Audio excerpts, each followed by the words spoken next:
नमस्कार इंडिया में आपका स्वागत है। और मैं अब श्रोता में आपको एक दिल्ली की खास खबर दिखाता हूं, जो कि दिल्ली में सुल्तानपुर माजरा गांव है, उसके साथ में सटा हुआ एक शमशान घाट है, जहां पर आदमी की अंतिम क्रिया होती है। और उसी के पास कुछ झुग्गी बस्ती पड़ी हुई है। झुग्गी बस्ती पड़ी हुई है कि अवैधिक जमान, वो अनैतिक जमान है। जगह घेर रखी है, लोगों ने झुग्गे डाल रखी है। वो बहुत बुरा गंद है, पानी भरा रहता है, गंद है, बीमारी यहाँ से बीमारी पनप रही है यहाँ से। इसकी तरफ गवर्नमेंट का कोई ध्यान नहीं है। तो वहीं पर जो हमारे फौजी हैं, जो रिटायरमेंट होकर कई साल से आ रहे हैं, सिर्फ अपना पेंशन में या गुजारा कर रहे हैं, उनको गवर्नमेंट किसी तरह की कोई सहायता नहीं दे रही है। तो आइए, आज हमारे सामने फौजी बैठे हुए हैं, आज उनसे जब बातचीत करते हैं और उनकी सर्विस के बारे में बात करते हैं। जी मैं नमस्कार सर, अपना परिचय दीजिए पहला। तो ऐसा है, मेरा नाम रंजीत सिंह है, पिताजी जान सिंह है, और हमारे जो दो भाई अभी फौज में हैं, जो अपने एस.के. सिंह जी ने भर्ती करवाए थे, और अभी जो है हमें कोई मदद नहीं मिल रही। क्या आपके पिताजी भी फौज में थे? हाँ जी। और आपके दो भाई फौज में हैं? हाँ। यानी कि आप कितने भाई हैं आप? 4 भाई। 4 भाई। क्या दो फौज में, दो गाँव खेते काम करते हैं? हाँ। पीछे से कहाँ रहने वाले हैं? आप तो मेरठ के रहने वाले हैं। मेरठ में कौन सा गाँव है? नरसना गाँव है। हाँ। तो फौजी जी, आपने कितने दिन नौकरी फौज में रह? फौज में जी मैंने कम से कम भी नहीं तो 40 साल नौकरी करी। 40 साल नौकरी करी फौज में रह गया। हाँ। फौज में उस टाइम आपको क्या क्या सहूलियत मिलती थी? फौज में जी सारी सहूलियत थी, और जब हम रिटायर हुए तो मेरे पर केस लगा दिया था, तो मेरा पूरा पैसा रोक दिया गवर्नमेंट। और जो 7वां वेतन आया था, तो उसमें हमारा जो 940 पे बंद हो जाता है 2 साल के बाद। फिर वो एग्रीमेंट खुलता है स्पेशल, ना तो वो स्पेशल एग्रीमेंट खोला, उन्होंने कह दिया कि जी आपको जो है एक चीज़ मिलेगी, या तो पे कमीशन ले लो या फिर एग्रीमेंट ले लो। दोनों एक चीज़ मिलेगी? एक चीज़ मिलेगी। तो आपने इसके लिए अपने अफसरों को लिखित रूप में दिया? हाँ, मैंने बोला है कि मैं 2 साल नौकरी तो करी है, नौकरी का तो मुझे दो। तो अभी तक कोई सुनाई नहीं। तो सुनवाई नहीं हो रही है आपकी? हाँ। आप बहुत घूम फिर रहे हैं, लेकिन आपकी कोई सुनवाई नहीं हो रही? कोई सुनवाई नहीं। तो जो आजकल जो आर्मी में जा रहे हैं, लड़के जा रहे हैं, जवान लड़के जा रहे हैं, तो नियम भी बदल चुका है। हाँ। तो वो आपका वक्त सही था या आपका वक्त सही है? देखो जी, वक्त तो हमारा सही था, क्योंकि उस समय पेंशन भी थी, डीए भी था। अब जो भर्ती हो रहे हैं 4 साल के लिए भर्ती हो रहे हैं, अब तो उनका बेचारों का कुछ नहीं है। मतलब ना डीए लगेगा ना कुछ, जो उनका पैसा कट रहा है उसी पैसे को डबल करके गवर्नमेंट दे देगी या कह देगी जा। मतलब 4 साल की नौकरी लग रही है। हाँ। 4 साल बाद उनके ना कोई पेंशन है, ना कुछ, ना डीए है, ना कुछ भी है। यानी कि वो उनको जो लगा कर जो पेंशन पैसा कट रहा है, उसका डबल करके गवर्नमेंट उनको भेज देगी। हाँ। तो इससे तो फौजी जी, इनका बच्चों का भविष्य खराब हो जाएगा। जी, भविष्य तो उनका खराब ही हो जाएगा। 4 साल वो जाएंगे कहाँ पे? या तो प्राइवेट में नौकरी करेंगे।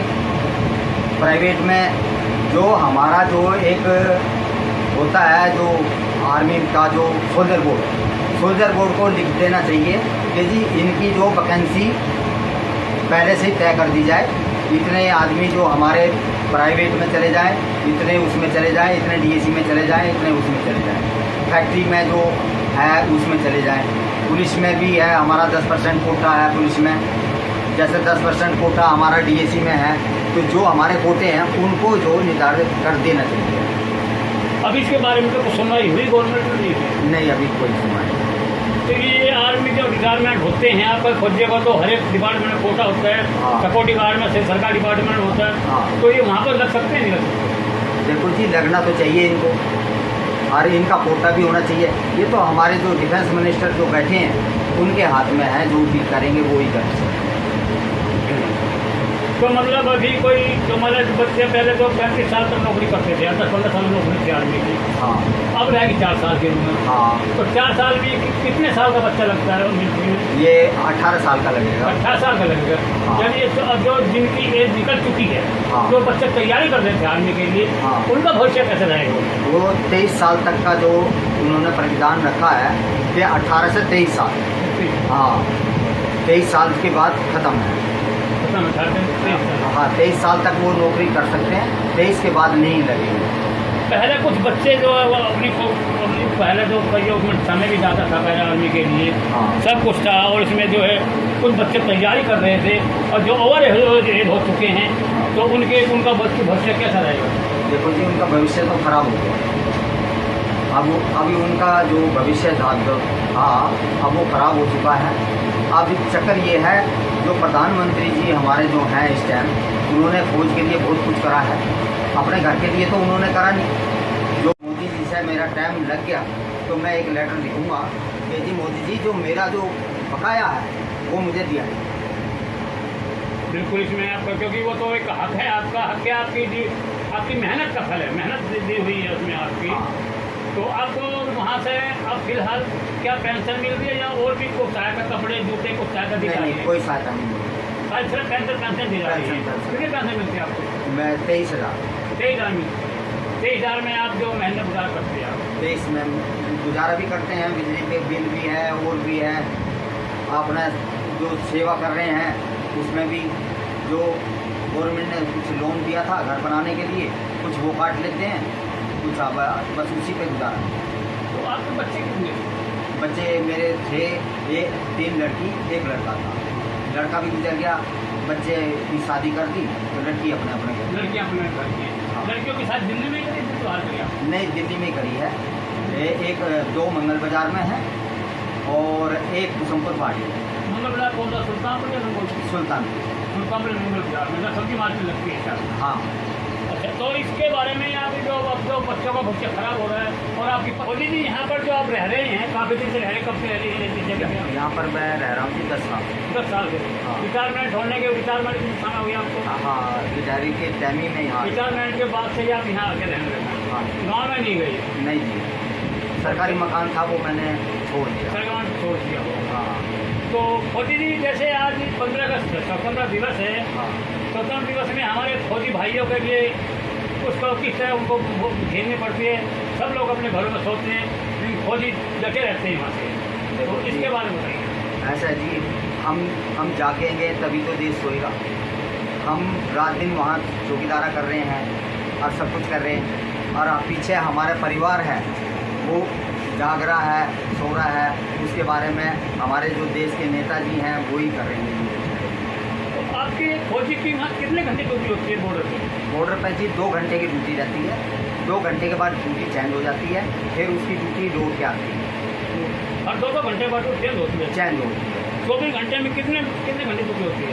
24 घंटे में हमारी जो ड्यूटी है आ जाती है कोई 8 घंटे के आसपास आ 8 घंटे का, यानी ड्यूटी वही है 8 घंटे, हाँ। लेकिन हर बार 2 घंटे बाद गैप मिलता रहता है, हाँ। जिससे कि फौजी को 2 घंटे रेस्ट मिल जाए। रेस्ट मिल जो बर्फ में बर्फ के ऊपर रह रहे हैं, पहाड़ों पर रह रहे हैं, हाँ। उनको बड़ी दिक्कत होती है, हाँ। बर्फ में रहना पड़ता है, हाँ। तो इसलिए हर 2 घंटे बाद तो रेस्ट दिया जाता है। जाए। 2 घंटे बदल जाते हैं, 2 घंटे उनके 8 घंटे से पूरे कर जाते हैं। हाँ।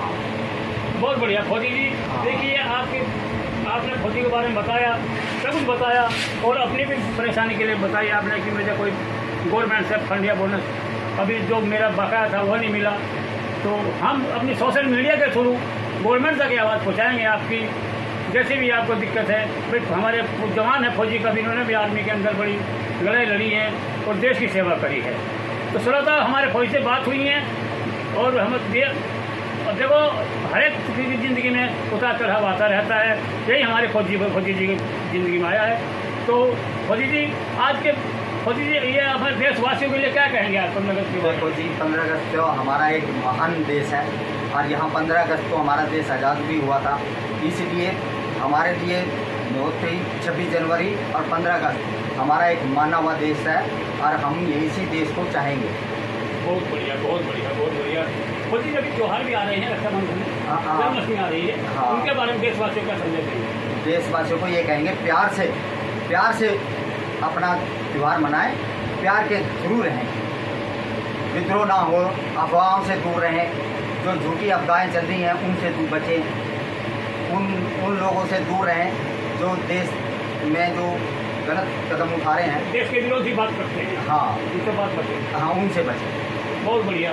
श्रोता, हमारे फौजी से बात हुई है, फौजी जी कह रहे हैं हमें जो गलत नारे हैं, जो विरोधी बातें हैं, उनसे बचकर रहना चाहिए, हमेशा एकता बनाए रखें, प्यार बनाए रखें, यही फौजी जी का कहना है। श्रोताओं की समस्या के लिए हमें दिए गए स्क्रीन नंबर पर संपर्क करें। नमस्कार।